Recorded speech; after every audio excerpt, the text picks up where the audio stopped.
Gusto mo bang palitan ang PIN para sa chat history dyan sa iyong messenger? Sigurado marami sa atin ang nagulat na nag-update yung ating mga messenger dahil kinailangan natin gumawa ng PIN para ma-access natin yung chat history dito sa ating mga messenger account.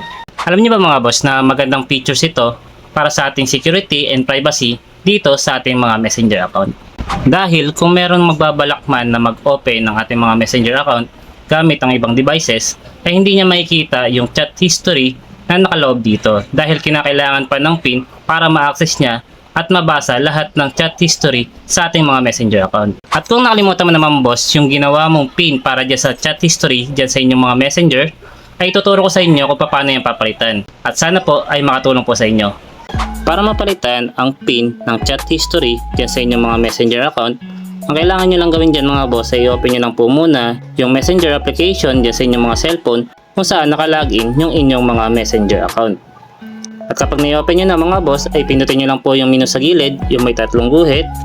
At sunod kapag nandito na po kayo sa menu, pindutin nyo naman po yung gear icon na makikita nyo po sa itaas para po mapunta po kayo sa settings ng inyong mga messenger account. At kapag nandito na po kayo sa settings, ay mag-scroll up lang po kayo at hanapin nyo lang po yung privacy and safety. At kapag nasa privacy and safety na po kayo mga boss, ang sunod nyo naman pong hahanapin dito ay ito pong end-to-end encrypted chat. At dito sa end-to-end encrypted chat, ang pipiliin nyo lang po dito ay ito pong message storage. At dito sa message storage mga boss ay makita nyo na po yung reset pin. Pinutin nyo lang po itong reset pin at pwede nyo na pong baguhin yung pin para sa chat history dyan sa inyong mga messenger account.